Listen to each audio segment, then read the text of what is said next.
Hello, everybody, and welcome to the Tanganil info session. It is a webinar that is going to be led by the SynGap Research Fund team.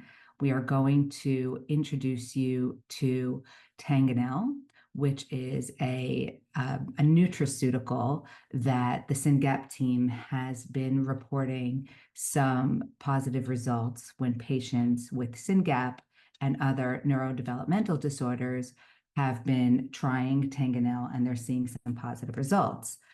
So as a foundation who is here for every patient in the world with FOXG1 syndrome, when we hear of something that could help symptoms of neurodevelopmental diseases, we want to bring you that information. This is not a recommendation. This is something that we want to inform you of. And then you will take with it, you will speak to your doctor and take with it whether or not you choose to try Tanganil with your own children. But it is important to the FOXG1 Research Foundation to share this kind of information with you. We are all in this together as a community, and we will talk more about how, as a community, we can help inform our community at large. So I do want to start with this disclaimer. The information provided during the Zoom session is for informational purposes only. All content discussed is provided with the understanding that the FOXG1 Research Foundation does not recommend or endorse any specific drugs, treatments, or procedures. The information presented should not be construed as medical or professional advice. As I said, we are simply sharing the information with you. Always seek the advice of your physician or other qualified health providers with any questions you may have regarding treatments for any medical condition. The FOXG1 Research Foundation disclaims any liability for decisions you make based on the information provided during this session. That is a disclaimer. I sound like a drug commercial, but please do take that seriously. Please make sure that any information you're given today, that you do speak with your child's doctor before making any decisions. We are joined today by our good friends at the SynGap Research Fund, Catherine Helde and Lindsay Wyzorek. I will let them do their own introductions, but they have been leading this program to inform different neurodevelopmental disorder groups about Tanganil, and most importantly, how to monitor results so that we could inform our community with real data from our own experiences. Doing something like this is always a good idea for FOXG1. We're a small community, so if there's something that we are trying, it's really great to have this systematic way to monitor it. It could inform a future clinical trial, and it could also, most importantly, form parents with real data from our community to see how it is or is not working. So we are really excited to have Catherine and Lindsay here today to present more on Tanganil. And we are also joined by our very own Peggy Kimai, who is mom to Tito. Peggy is a pharmacist in Kenya. She has joined our clinical research team, and Peggy is going to be your point person. Should you choose to try Tanganil, Peggy is who you reach out to. She will provide a folder with the tracking forms, which you will do before you even start the drug or the nutraceutical. Peggy is your go-to for any information and to walk you through monitoring it. You can see Peggy's email there, peggy@foxg1research.org. Thanks so much, Peggy, for joining us and taking this lead. And now I will turn it over to Lindsay and Catherine. Thank you. Okay, maybe I'll just start with a brief introduction of myself, and then Catherine, you can introduce yourself and mention anything that you'd like to before we get started with the session. My name is Lindsay Wyzorek. I am a SynGap mom. My daughter Adeline is 10 years old. She was diagnosed when she was 5, and we've struggled with trying a lot of different medications. So we're always interested in exploring new drugs that might help for our condition. My background is in science. It's in infectious disease research. I worked for 20 years for the US military HIV research program, and more recently left that position to join the SynGap Research Fund, and I've been here for 5 months. Catherine, do you want to introduce yourself?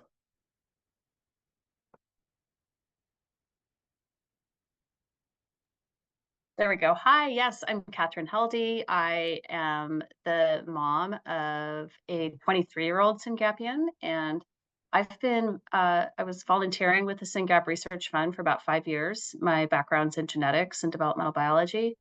And more recently, since February of this year, I've become the Chief Scientific Officer at SynGap Research Fund. And I'm really excited for Lindsay to share what she has done. She's a very modest scientist, but she's done really a huge amount of work to look into what we have been finding, and so she's going to go through that for you, and I'll be here to answer any questions. But really, this is the way we think about this is in the repurposed drug side is. We're not thinking about this as one of our sort of primary precision medicines. We're thinking of this as kind of more on the level of all the different anti-epilepsy drugs, behavior drugs, gut drugs, all the things that we're taking right now, our kids are taking right now to try to help their symptoms. We're looking at it kind of more on that level. And so we don't think it's working at the single gene level. So that's why we think that many different disorders, many different neurodevelopmental disorders, and as you'll hear in the talk, many other brain function. It basically is helping brain function. So that with that little preview, I'm going to hand it over to Lindsay. And Okay. if you have questions, put them in the Q&A, and we'll try to get to them. Excellent. Okay, so today we're going to be discussing Tanganil for treatment of SynGap-related disorder and other NDDs. So before getting into any of the information, I don't know if all of you are familiar with SynGap-related disorder, probably not, but just to give a little background of what our condition looks like, because there's likely overlap with FOXG1. We have intellectual disability, epilepsy, autism spectrum disorder, are kind of the broad categories that most individuals have. There are a lot of other features, including high pain tolerance, pain-seeking tendencies, sleep issues, generalized delays, those types of things that are also present. We're also working with, at this point, 7 different PAG groups of different neurological or neurodevelopmental disorders. So this has really kind of become a larger effort than we had originally anticipated when we started it within the SynGap community. And it's evolved to be, continuing to develop within other PAG groups. Let me advance here. There we go. So this is just the outline of what we're going to discuss today. If there are other topics that you would like to discuss at the end of the presentation, feel free to bring those up. We're here for whatever you want to talk about. So disclaimer, properties of Tanganil, our initial case studies, the other therapeutic uses that Tanganil is currently being used for, example of case reports that we are creating in our community and what the next steps are if you're interested in using it. So a disclaimer, Nicole gave you her disclaimer. This is ours. Again, this is just general information. I won't read the whole thing here, but this is really just an informational session. We're not providing any medical advice at this point, and always talk to your physician. This is something that hasn't gone through a clinical trial, and it's not really been evaluated in NDDs. So we're kind of at the front edge of really understanding how this works for neurodevelopmental conditions. So the properties of acetyleucine. So the acetyleucine is Tanganil. It's the generic name for the drug Tanganil. We came upon the acetyleucine Tanganil through a drug screening. You probably, in FOXG1, you're probably funding these types of screens yourself. So we did a Drosophila drug screen and identified that there was a compound called N-acetyl-L-leucine, which is the component of Tanganil, that did improve the SynGap mutant phenotype. So we found this compound. This is just what the structure of the compound looks like. Most of you are probably familiar with the leucine, which is an amino acid that's a common amino acid that's required for healthy life. You can find leucine in GNC or different supplement stores. It's available online. And when you attach this acetyl group, which is shown here, it removes the properties of leucine into a drug-like state. So leucine being a product that is just required for our regular biology, from N-acetyleucine or N-acetyl-D-leucine or L-leucine into an actual drug. So this is the product that we're looking at. The combination of N-acetyl-D-leucine and N-acetyl-L-leucine is Tanganil. So Tanganil has been used in France to treat vertigo and other conditions for over 60 years. It is available over the counter, so you don't need a prescription, but it's not available in other countries. And it's not FDA approved in the United States. So when we were evaluating this, in order to do an IRB approved study, you need to have an FDA approved drug, or otherwise you have to go through a long process of FDA approvals for a new drug application. So the work that we've been doing is really community-based, and we haven't gone through some of the more rigorous protocols because this is not currently an FDA approved product, and there are hopes that this will be FDA approved in the future. So this is a drug that's been used for a long time, and it's been shown to be safe across multiple conditions. And it's been used in many different age groups, children down to the age of 4, that's been published. Within our community, there's children at the age of 2 that are taking it, to elderly populations. And the effects of the drug are concurrent with treatment, meaning that it has a short half-life. So if you take the drug, kind of in a similar way that you might expect Tylenol to work and then wear off, you take it, it lasts for a little while, and then the effects wear off. This is great if you're seeing if there are any negative effects to any medication. You want those effects to wear off quickly. So that would, in this case, you would go back to baseline relatively quickly. Unfortunately, if you're seeing positive effects with the drug, those effects would go back to baseline without continued treatment as well. Lindsay, so just to be clear on yes. one thing, I'll just interject as they come, but one parent is asking, Please. why has Tanganil not been approved in other countries so far? So I think we just need to be more clear about that. It is not approved by the FDA or other regulatory agencies. It is not a pharmaceutical, right? It's a nutraceutical. So let's just clear up any confusion there. It is considered not really a drug or a pharmaceutical. Like I said, it's a nutraceutical, so that also limits the amount of information that we know. So what we're doing now will give us more information if it were to go through trials for to be approved by any regulatory agency. Yes, that's great. Thanks, Nicole. This has gone through clinical trials. It's just not FDA approved at this point. So the drug N-acetyl-L-leucine, which is the active component of Tanganil, has gone through several clinical trials, and it's been successful for neurodegenerative diseases.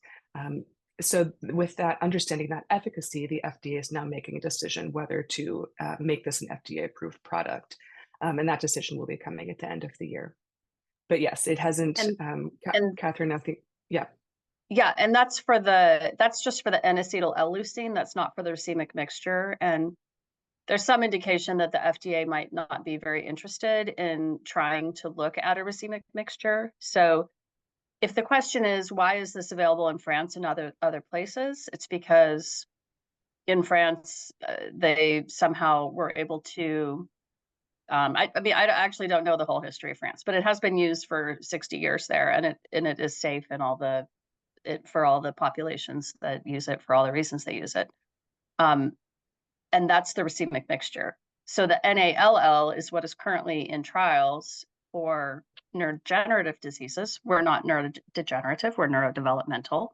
And so we are interested in trying to be in a clinical trial for N-acetyl-L-leucine for indications like ours. Some of this data that we're getting may, in fact, even help us get into that trial. But if the question is, why isn't it yet? It just hasn't happened yet. Okay. All right, great. We can move on, and Okay. we will go back and answer questions at the end. Perfect. Mhm. Okay, great. Thank you, Nicole and Catherine. Okay. So after identifying this N-acetyl L-leucine, which is available in Tanganil, through our drug screening process, a family in France decided to try this drug, and this was our initial case study. So this is the information that we're collecting from patients that are individuals that are interested in trying this. We're evaluating, doing a profile of the type of mutation.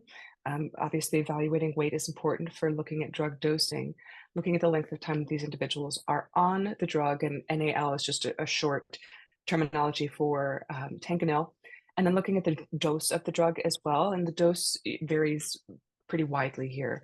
And we're not recommending the specific dosing for any individual.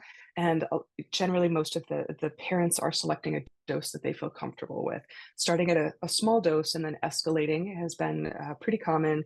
And if they're seeing any impact on sleep or something like that, then they're not providing that nighttime dose.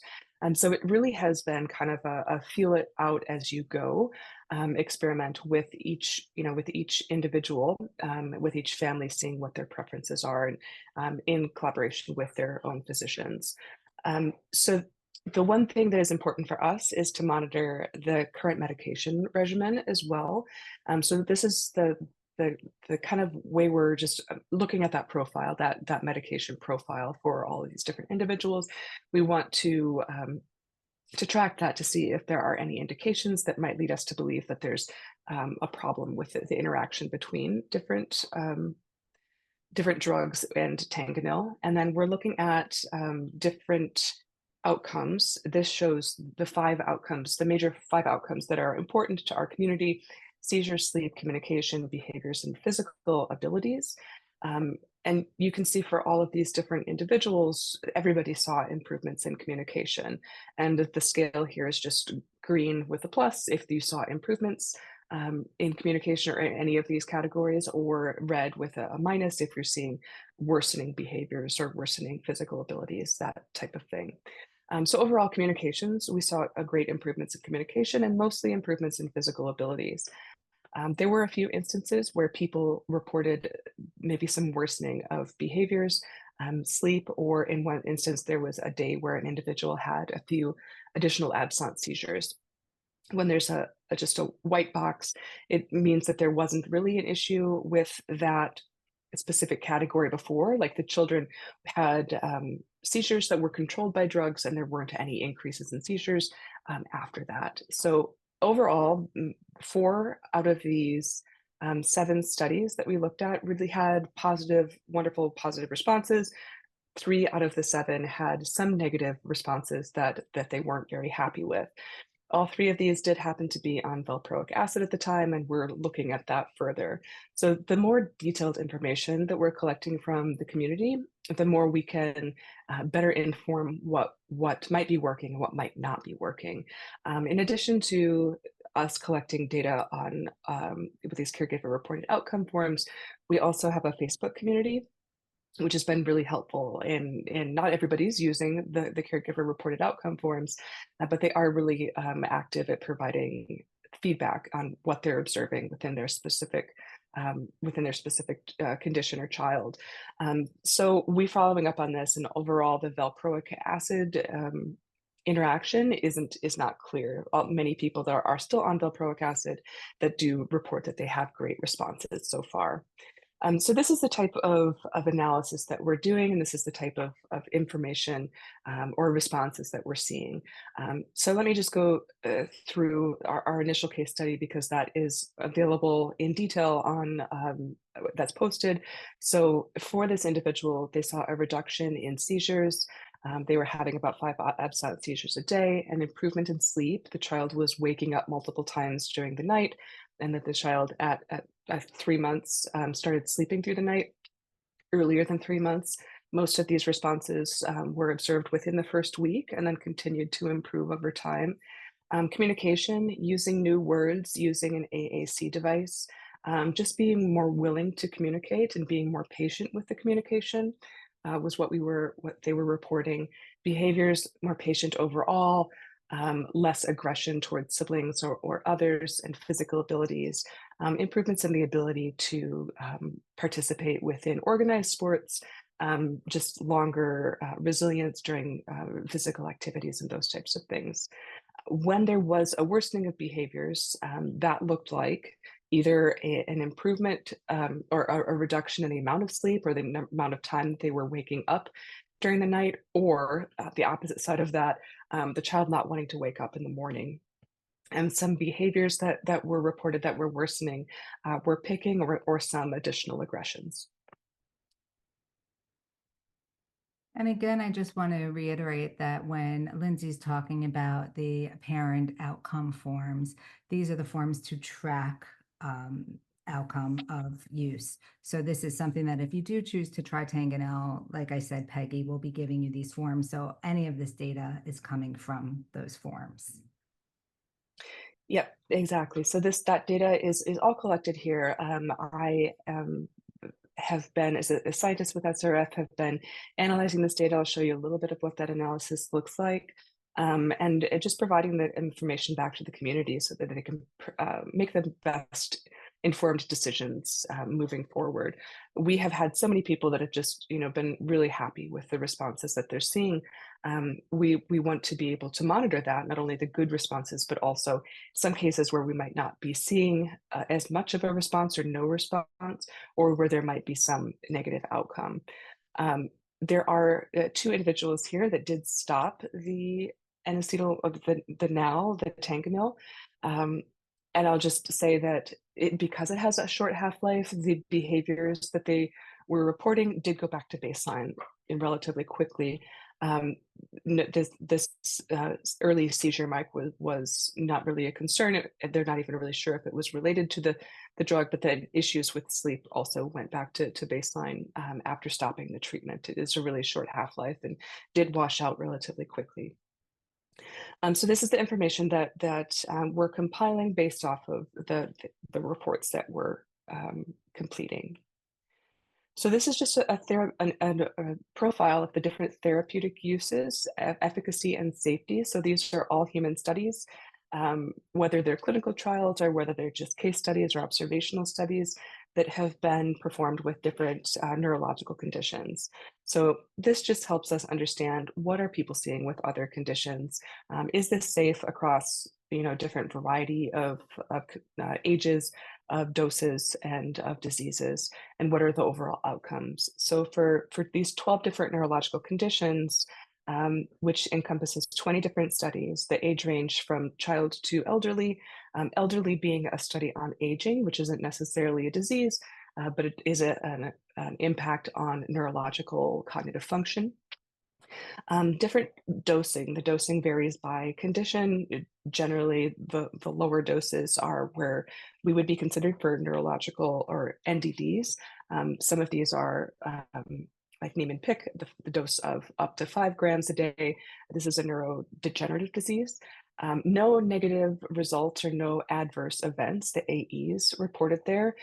But in some of these conditions, no responses were reported for a percentage of the patients.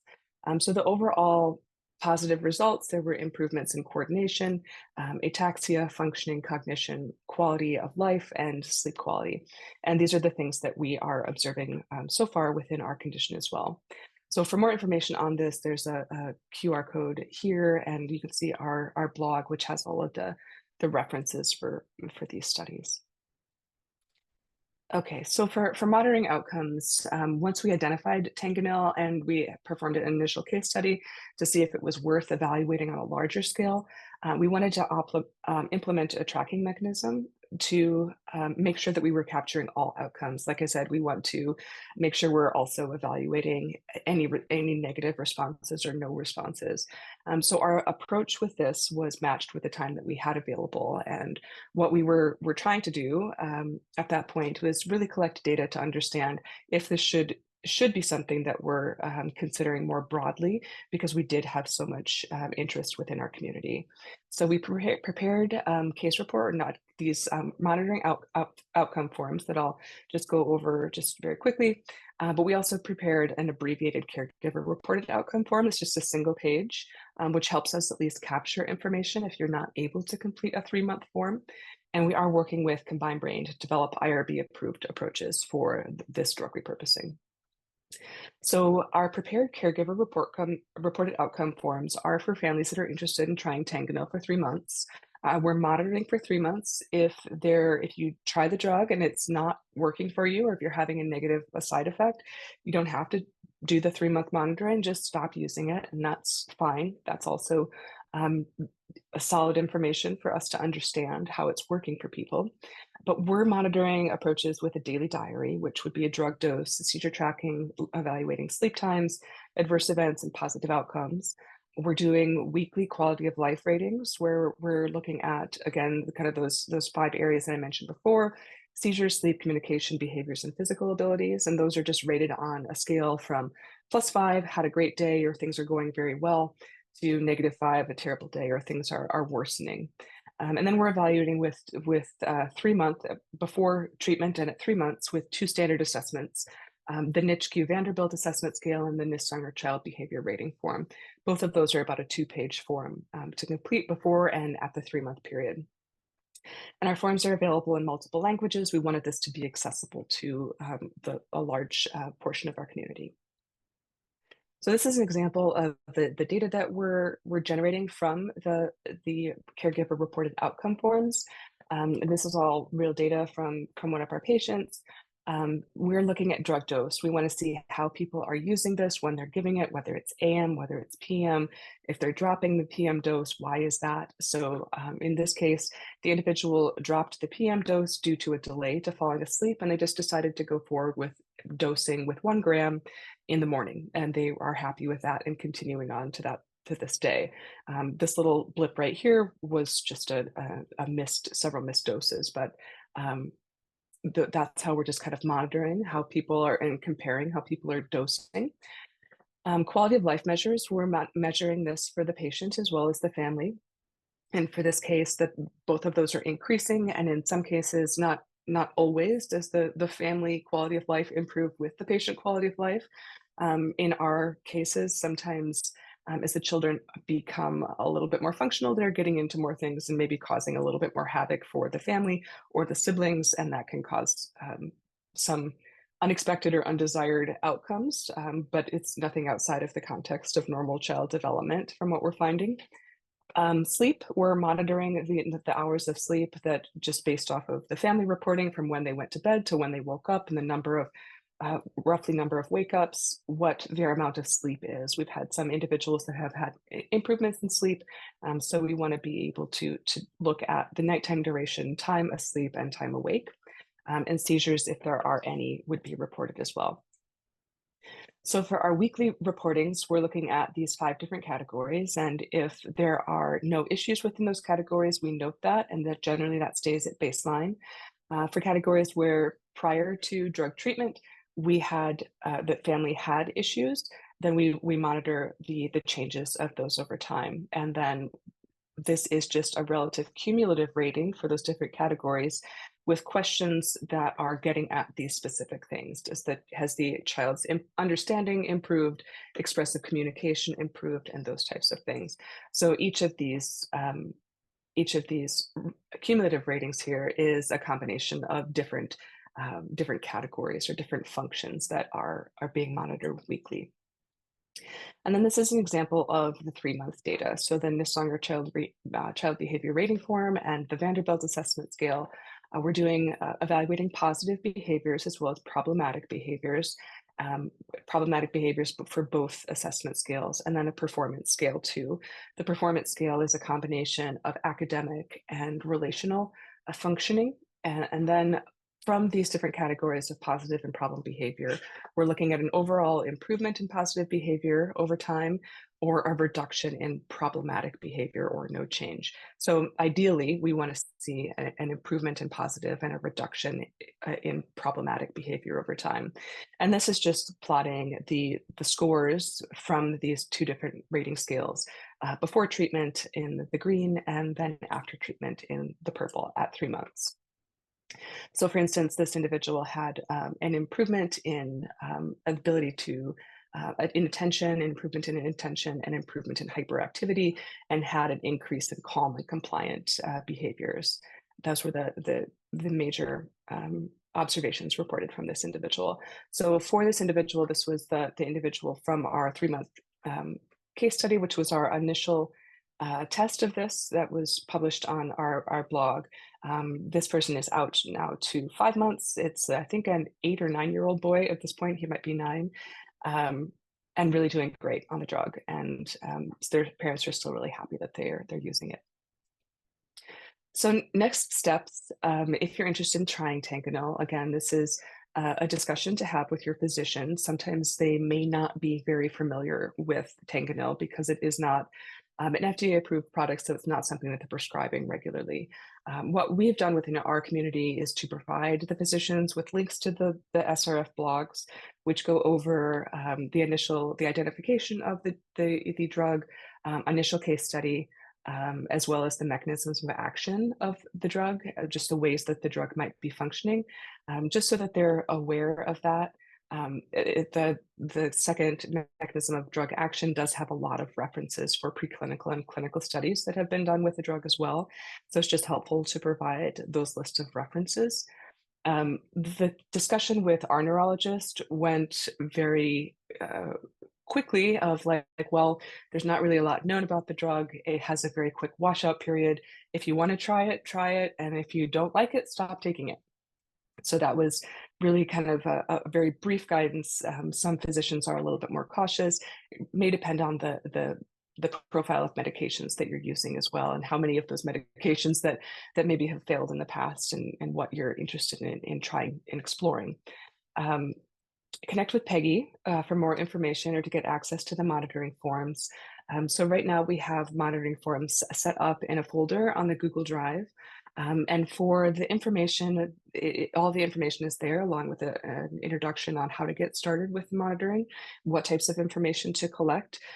You're always welcome to collect more information. We've had families that have done before and after EEGs, which is really helpful. And in that case, they did report, I think it was a 40 or 50% reduction in epileptic activity after taking Tanganil, which was very exciting. I know one big thing is always the placebo effect whenever you're talking about caregiver reported outcome forms. Is this just something that you want to see as opposed to something that may be actually occurring, and which could be measured by other outcomes? So having data like an EEG is really helpful, or having information from teachers or coaches also is really helpful. We've had many parents that just don't tell their care team that they're trying this new drug, and then get information back from ABA therapists or teachers to just say, hey, what's going on with your child? They just seem so much more aware or so much more capable. So having that information too is sometimes really helpful and validating. If you are seeing improvements, it might just be a valuable thing to consider as well. So Tanganil can be ordered from online French pharmacies. There are 3 websites that we have know and have ordered from. It's inexpensive. I think it's about €4 a box. There's 30 pills, 3,500 milligram pills per box. So, generally, if you're doing 1 gram a day, which most roughly is a reasonable dose for most of our SynGap patients, 1 gram a day, a €4 box would last for 2 weeks. So that's something to consider when you're ordering. And then we also have a Facebook community, which has just been a great resource for many NDD families. It's SynGap and other families. Right now, I think I mentioned we're working with 7 different NDD communities. So there's lots of information for a lot of different conditions in there as well. So this is the QR code if you're interested in joining that Facebook community to get some additional support or some questions answered, that type of thing. So I think that's it for me. Thank for that you. presentation. Yeah. Thank you, Lindsay. That was great. And we do have a bunch of questions. I will say that since we met and I first learned about this and the efforts you're doing to collect monitoring across several disease groups, I joined the Facebook group, and there's definitely it's a great place to be to hear experiences in different disease groups, good and bad. Yeah. So actually, someone's asking, can you put the QR code for the Facebook group back up? Yeah. Thanks. Peggy will first, also in the email we sent out to the community was a link to the SynGap blog posts. So you guys all have that in your email from our email. So those blog posts are also very informative. Let's remember that when it comes to FOXG1, we don't know. We don't know what kind of symptoms we expect to be improved or not. This is where we're starting. So this is why, as a community, we could inform each other together. So we want to very much err on the side of caution, again, of, making this a recommendation. Again, this is the information from what we're seeing from the SynGap community. But to your point, what I found very interesting is the point that it washes out pretty quickly. So if we do see any adverse effects, what did you say? It was 12 hours that it washes out, and then that you get back to baseline. So there were some questions about that. So if we could just reiterate that, how long the shelf life, and then there was even on top of that a question, do the effects not then remain? And that might be a scientific question that we don't know the answer of. But if it's washed out of the system, does that, a parent had a question, does that mean that the improvement does not continue if you're not still on the drug? That is, I mean, it does require continued use for some of these changes.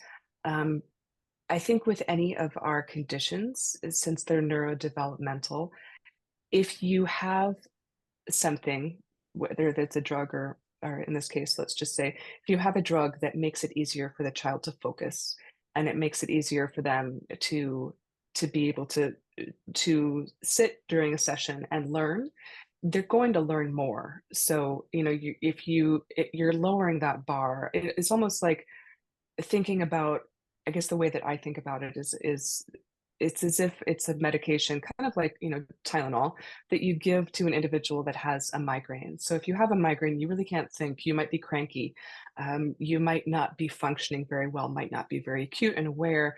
And if you take a medication, a migraine medication, it really takes that cloud down, and you're just able to focus better. You're able to think more clearly, you're able to function more clearly. So in that sense, the drug is allowing the child to function more clearly, to communicate more clearly, and to learn better. So in that regard, your child will be learning more if the drug works in that way. If you're seeing that impact for your child, that's not saying that is going to happen, but if you are observing an increase in focus and communication with your child, what that child learns is going to continue on, even if you do stop using that drug, I guess I would say. So there will be benefits that will be lasting, just as if you were to, to have somebody in a classroom with a migraine, they're not going to learn anything. But if you give them some medication to reduce that migraine, they're probably going to pick things up that they'll retain. I guess that's how I think about it. But as far as the negative side effects, the behaviors, things like that, we have seen that those go away with stopping the medication. Okay.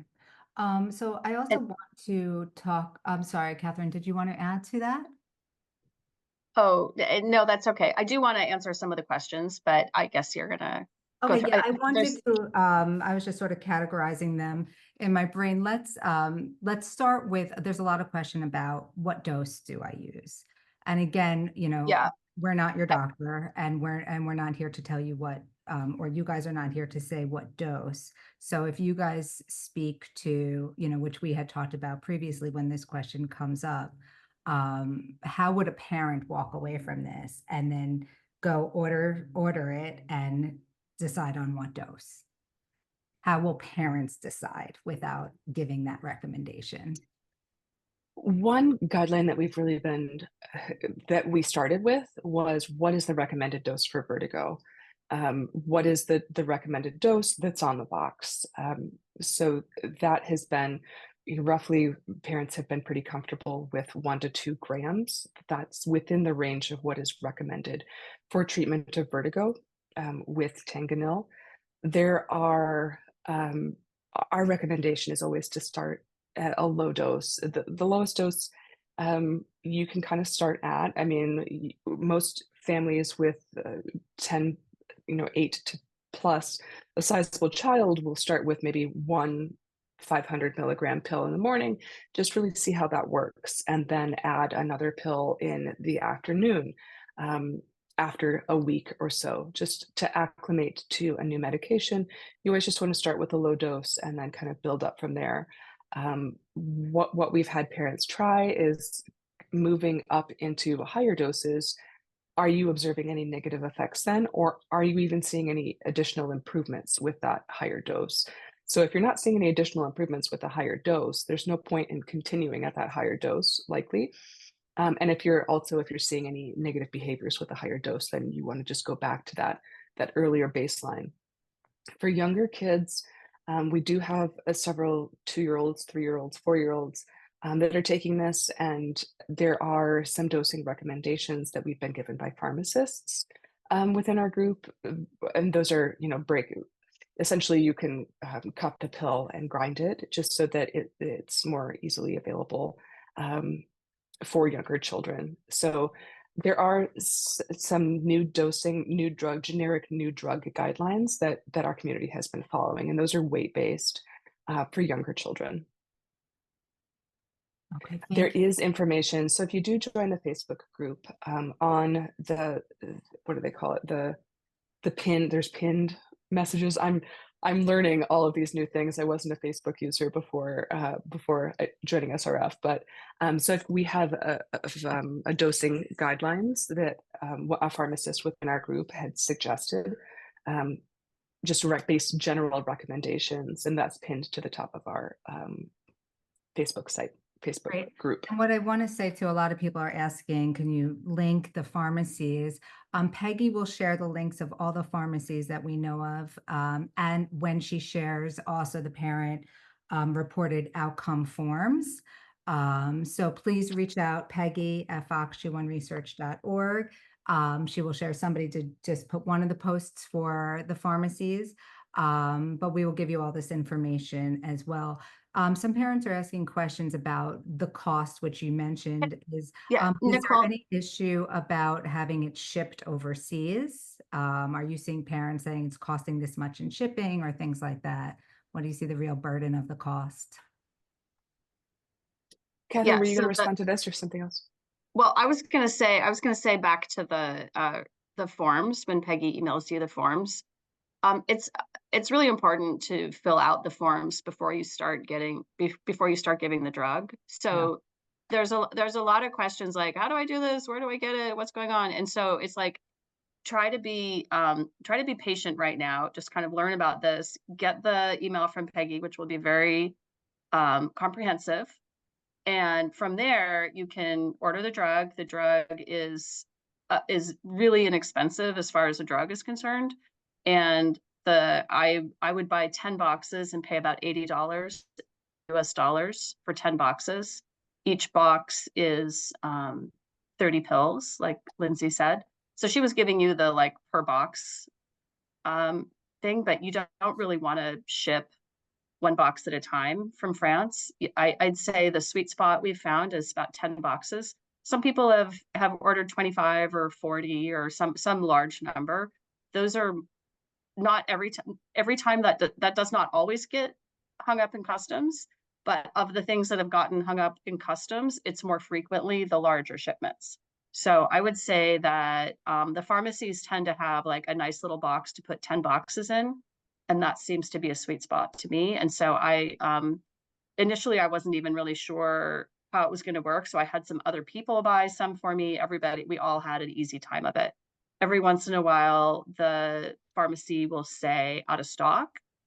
That has not been any long-term kind of problem. That has always been a short-term problem. So again, it doesn't seem like rare disease ordering this is going to make a huge dent in the supply chain. So this is something that for the person in our community had many family members in France. She called each of them to say, is this in your, go look in your medicine cabinet. Is it there? All like 5 people all had it in their medicine cabinet. So this is like, it's like Tylenol in that sense. Okay. If I asked you all to go see if you have Tylenol or any sort of acetaminophen in your you probably would, unless you really don't like it and you prefer ibuprofen or something. So it's commonly taken, no real downside for most people.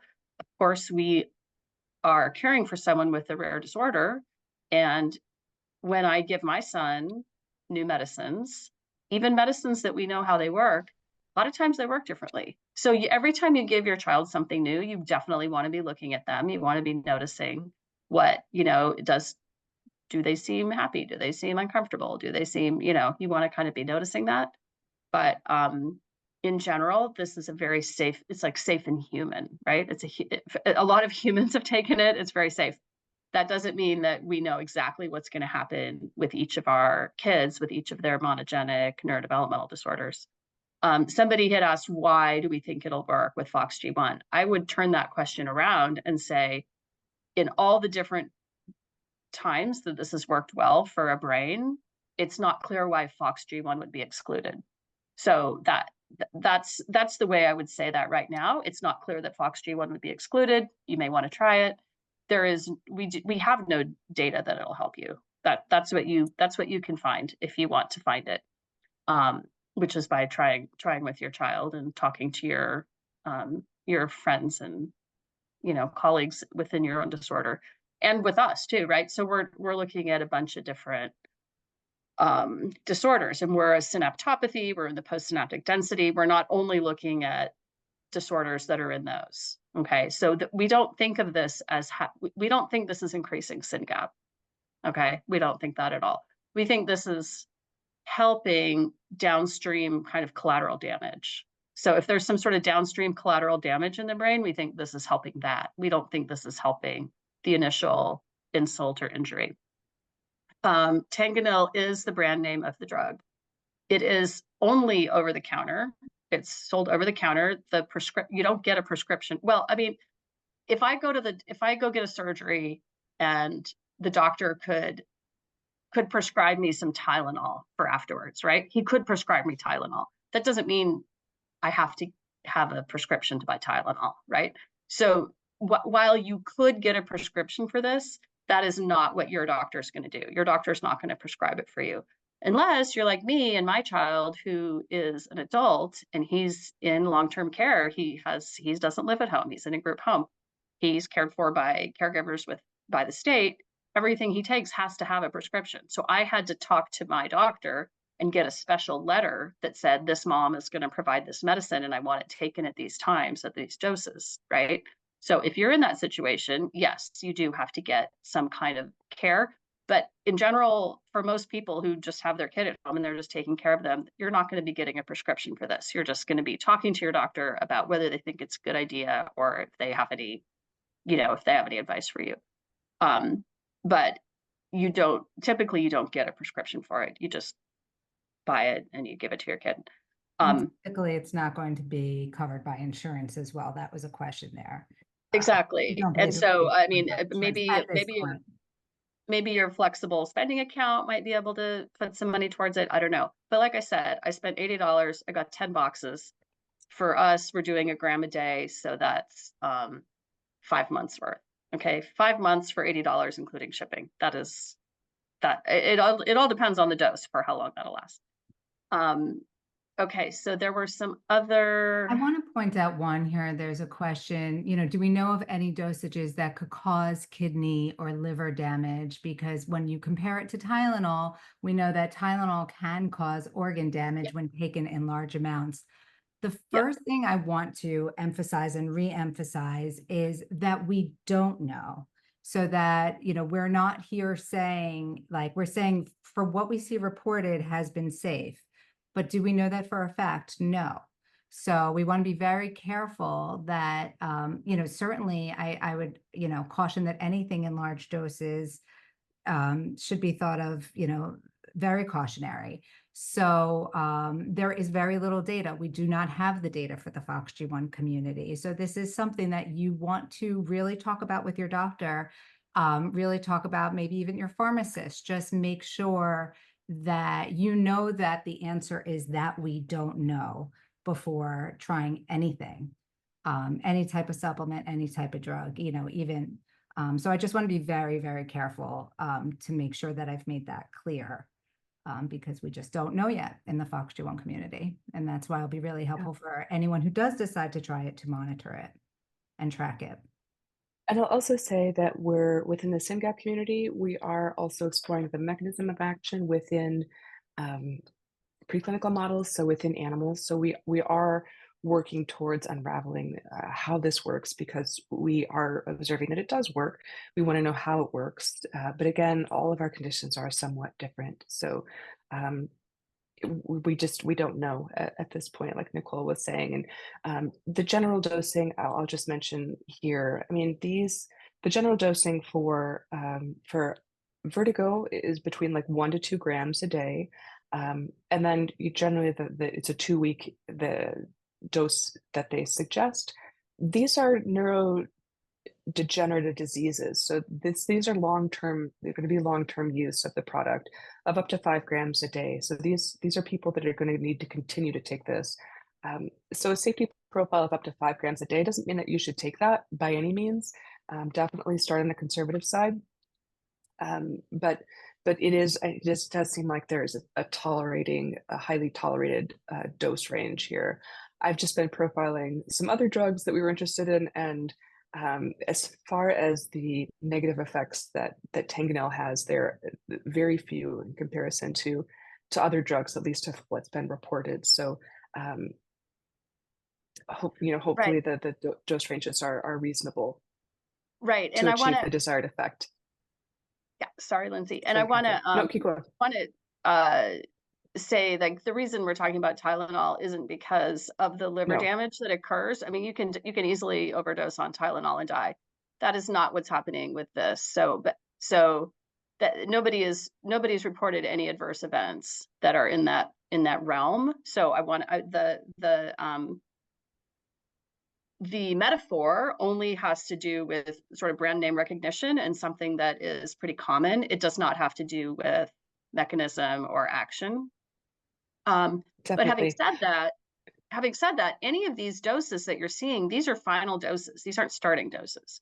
So anytime you start something, you want to start low, and you want to do it for probably a week, and then you want to add in a little more and see what the changes are that you're seeing. And so it's really important to not just start out with what you think your final dose is. So your dose finding is to start low, see what happens, see if you notice anything positive or negative, and then add a little bit more, and then see if you see anything positive or negative. And at some point you just say, hey, I'm good with this. You might go up, you might say, oh, I'm seeing something negative, I'm going to go back down. I'm going to go back down to the dose where I wasn't seeing anything negative. And you can also do things like stop and wash out for a week, and then start up again and see if you see the same improvement or the same issue. So as we know, we don't want to put our kids through really tough things, right? We're trying to help them, not make them take a medicine that's going to be put more stress on them. So if you think it's going well, and then you're going higher and it's maybe not going as well, you can go back down. And if you're really worried, you can just stop altogether, and then you can start again. So the whole point is to be writing this down, to write down what you see, to write down what your decisions are, to write down what they're ingesting. And then we just see it. Yeah. And then we see over time what things are correlating. Okay. So I do want to say that I'm sorry to interrupt you, Catherine. We do have about 20 more minutes. We are going till 2:15 Eastern time, even though we're at the top of the hour.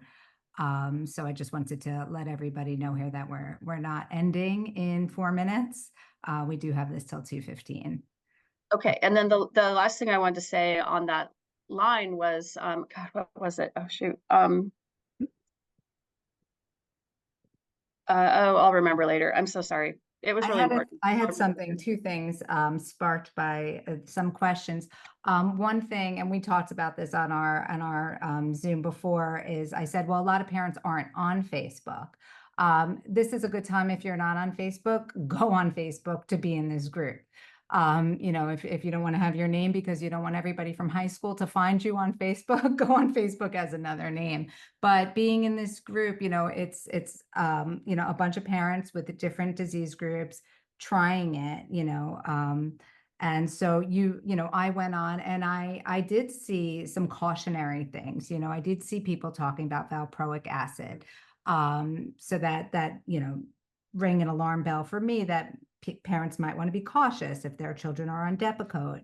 And parents might be seeing something where they're like, is this an adverse effect or is this because of something else? So just like our FOXG1 community is very familiar with, discussing all different things that our children go through, this Facebook group is great for that. And to have questions answered quickly. I think it's a great place to go. And the other thing I will say, there are some questions about sort of what was the genesis of all of this. Sophia asked that question. So if you go to the original email that we sent out to our community about learning about Tanganil and SynGap's leading this mission to track it with other neurological groups. If you read the blog posts that are there, it really explains how this came from a drug screening hit. So there's a lot more background and how this all came to be on the SynGap blog.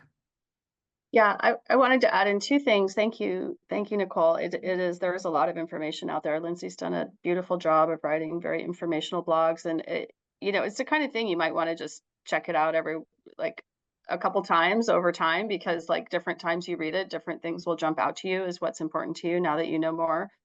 But two things I wanted to say. One is that it's incredibly important to us that people who try it do write things down, because if you stop for any reason, we need to know that. We don't want to only know the few people that this works wonders for. We want to know what's the rate at which this works. So if people are trying it and they don't like it for some reason, or they, even if it's just that you couldn't get it or that your kid didn't like the taste of it, these are all things for us to know that you tried it and it didn't work out, because that is data that it's not working is just as, or sometimes even more important than data that it is working. So yeah, that's what I wanted to say. Yeah, it's definitely very important to know all the variables. It will just help further inform our own community and potentially help inform a clinical trial to bring this to an approved pharmaceutical. Yeah. And then I wanted to go over there's been a bunch of questions about what people are seeing. And so one person asked, well, what are you seeing as far as physical abilities? Some kids that haven't been able to walk are walking now. And so they were trying to walk and it was very difficult. They're trying really hard and now they're doing better at walking, or doing better. One kid she can walk and she can go upstairs, but she couldn't go downstairs. And anyone who's aging and losing any sort of quad strength knows that going downstairs is actually much harder than going upstairs. So I just wanted to mention those two things. And then what were some of the other ones? Some of the a lot of the cognitive stuff is sort of more social and around communication. So like Lindsay said, for our group, communication is a very, very big barrier. And so it's almost as if initiating communication there isn't even that desire for my son anyway. He doesn't even really desire to initiate communication. And so having him trying to tell me more words is amazing, right? It's like he's initiating more times to try to tell me things. And then what was another question? Oh, seizures. Yeah, yes. Have people been able to stop seizure medications? with the improvement of seizures using Tanganil. I'll let Lindsay speak to that.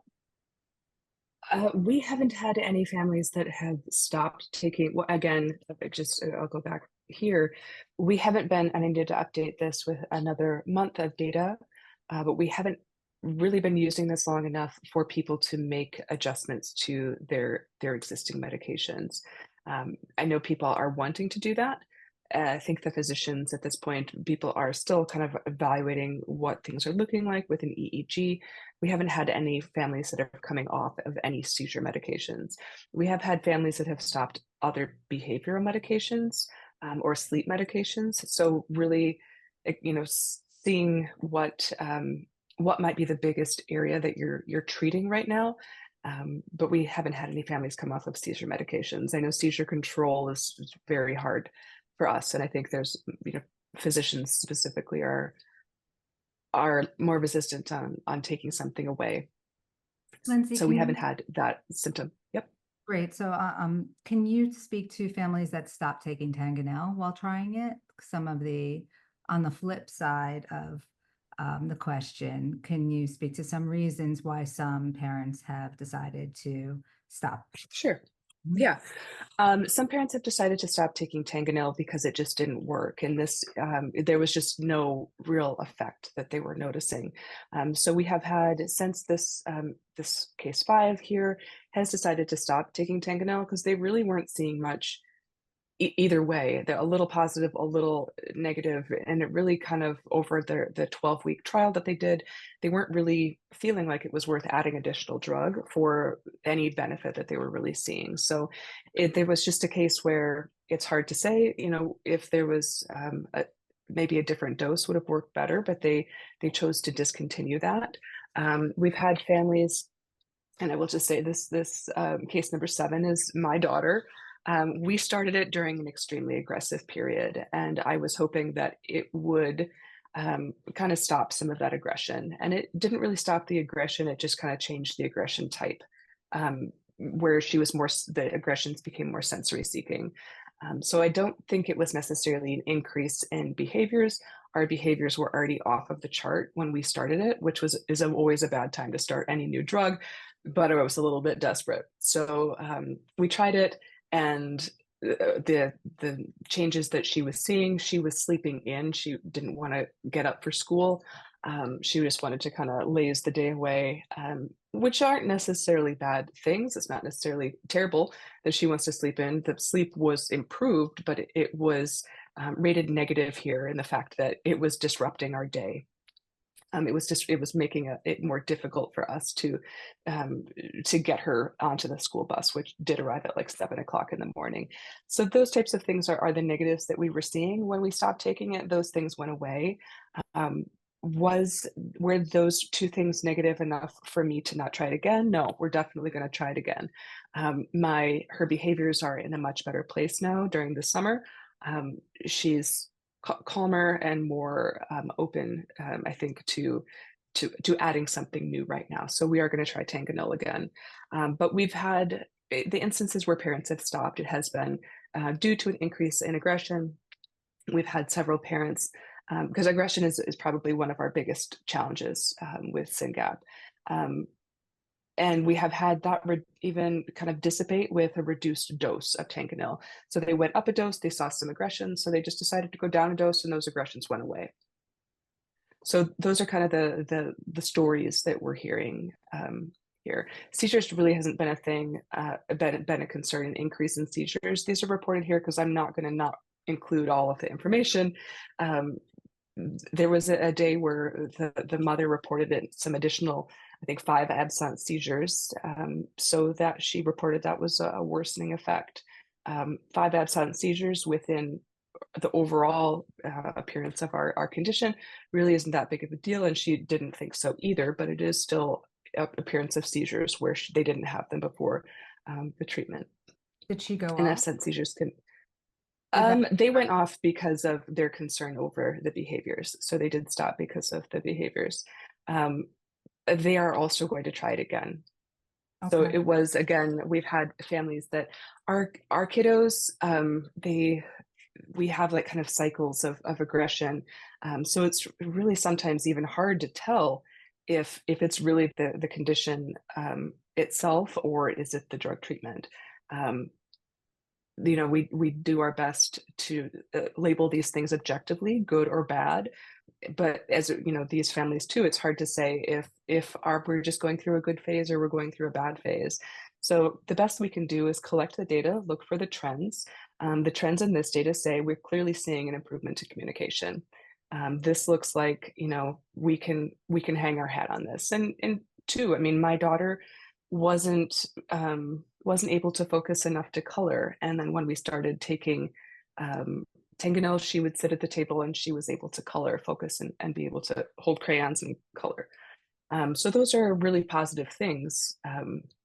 We would like to see that continue, but in a context of lower aggression state. So we'll try it again. Okay, so you answered Madeline's question about side effects you've heard of. There were some other questions asked about younger children, and I'll just say again that the data that you showed was only a sample of seven patients on it, and you've collected a lot more data since then. So we'll be able to communicate how we're going to report back on the data, on the next round of data and what you've seen so far, and then reporting back to our own community as parents monitor their own use of Tanganil, should they choose to. So for our community, I did this analysis. We have like 80 SynGap patients right now that are not reporting data, that have assigned folders. Not all of them are reporting data at this point, so I do need to wrangle them. But I prepared this analysis just so we would kind of have an early on glimpse of, are we seeing any issues with medications? Are we seeing any overall trends within the data? And this is something that I'll prepare for your community too. Once we start to get roughly 6 or so people that have been on Tanganil for a while, then it is a good time to start to be able to see trends. So we had initial case study, which was not using our forms, but kind of fell into these same categories. And then we performed I did this analysis once we had some reasonable data for 6 additional patients, just for a statistical number. So we'll continue to build this out within the SynGap community. And like I mentioned, there's other communities that are reporting data that I have access to, or they're providing me access to. Again, when I analyze the data, it's all de-identified. Your name is never going to be associated with anything. And if you're uncomfortable sharing any of these specific information, you can always just exclude that from your forms. So I will be doing another analysis for all of the reported data at the beginning of August. So then we'll have a larger data set that's available, and we'll be able to look at these correlations and relationships, drug dose, different current medication impacts, those types of things. So we'll have a larger data set within August. And then for your community, you probably won't have, it's already mid-July, probably won't have data by then. So we would just plan to do like wait till you have a community of like 6 individuals that are reporting some decent data, and we'll just do a profile like this so that you're aware that you're informing then the rest of your community if they're interested in taking it, and if you're seeing value within these different areas, and if those are significant based off of your condition and your concerns, then this will be a helpful guideline for you to inform other families that are interested in taking it. Thank you. As well as future clinical trials. The drugs, if Tanganil or the N-acetyl-L-leucine, the active component of it, if that is available, we will plan to take this to a clinical trial. Thank you. Yeah, well, and thank you so much for, leading this and including our community in the work that you're doing. One FOXG1 dad said to me, while I was being very cautious, this isn't a recommendation. He said, hey, my thinking is that if it could give, 1% better sleep and you haven't seen any adverse effects, he would like to try it. So as a community, being able to inform, so any of the parents who want to do it, to be able to inform the rest of the community and create this data is really, really important. And, we're very grateful for the work that you're doing for all the communities to help really organize it systematically. Yeah, and Yeah. it'll also be helpful to see, if, comparing conditions too. Mhm. Catherine and I met with DLG4 yesterday, and they're, getting on board and excited just to see, how universally impactful this drug is. I mean, it gives us a lot more Or not. information for mechanism of action as well. Exactly. Yeah. So I do want to remind everybody, if this is something, after you speak to your doctors, if this is something that you would like to try for your child, please reach out to Peggy at FOXG1Research.org. She will share a folder that has the tracking forms. She will share the links to the pharmacies. She will also remind you of the SynGap blog posts that might be helpful. And the Facebook group, which is really helpful as well. And tracking it is really important for, for FOXG1 for so many reasons, if you choose to do it. So just get in touch with Peggy and we can continue the conversation. Catherine, was there one more thing you wanted to say? Yeah. I mean, one of the questions was phrased kind of like, why is SynGap Research Fund sharing this right now? And I wanted to just say that when we went down this path for ourselves, which was starting with the drug screen, we pretty quickly found the Facebook groups of some other disorders that had been doing this exact same thing 10 and 15 years ago. And we just thought, well, if there had been blog posts or some kind of, any kind of information out there already written up, we wouldn't be kind of starting at ground zero again. And so we just thought we should, just for transparency, we should sort of seeing in what we're doing. And then if this is helpful, maybe it will be helpful. Now, I just saw in the chat one parent saying, yeah, we have nothing to lose. Our quality of life is really low. And if there's and the same as the person that you just spoke about with sleep, like if we could improve the sleep a little bit, that would be a big thing for our family. And so I think every family just has to think, what's our situation right now? What am I willing to try to make our situation better? If our situation is really stable, we have caregivers, our IEPs going, if things are fine, you may not want to try this right now. You may want to wait and see see more data, see what's happening. If you are not sure, if you're not sure how you're going to get through the week because your quality of life is so low, and the things you've tried, lots of things that were supposed to work and didn't help, you might say, hey, why not this? There's no reason why this one might not be the thing that gives us, reduces our suffering in some way. And so it's really a family by family question of whether or not you want to try this. And it's and talking to whoever your advisors are on who helps you with your kids' medicines and supplements. I have to say, and supplements, because this is really kind of a supplement, and even though it's working like, better than some of the medicines we have. Yeah. And I can't emphasize that enough. This is your choice as a parent. And I absolutely think you have to speak to your doctors about it, and assess whether this is something you want to try at all. Again, it's not precision medicine. It's by no means a cure. It's just something that we found.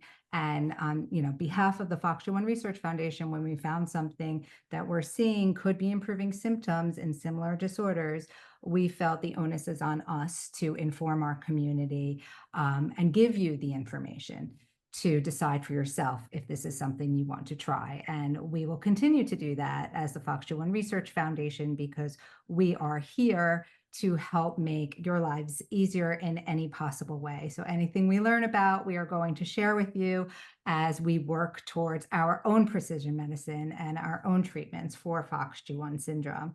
We're all on this journey together, and we can all help inform each other. And so we look forward to hearing whether you decide to try it or not to try it. Looking forward to your thoughts. And please do share with us. Please also make sure that you are in FOXG1 Research Parents Connect group, as that is the FOXG1 Research Foundation Parents Support Group. So we could talk about it more there and everything else that is coming up on the horizon. Again, reach out to Peggy And thank you so much all for being here. Thank you so much, Catherine and Lindsay, for joining us today and taking the time out to work with us to inform our community and help guide them should they choose to try Tanganil. We're very appreciative of you and our relationship with SynGap. So, thank you. And Wonderful. this will be recorded, and I will share it with parents, as well as the presentation that Lindsay gave. So thank you, Let me just everybody. let me Mhm. just add that if you join the Facebook community, if you're in the Facebook community, I'm very active in there on answering any questions. So if you have anything, want to reach out to me, just you can do it there or send me an email as well. Thank you so much, Lindsay. And have a great day, everyone, and take care. We'll be in touch. Thank you. Thank you. Bye.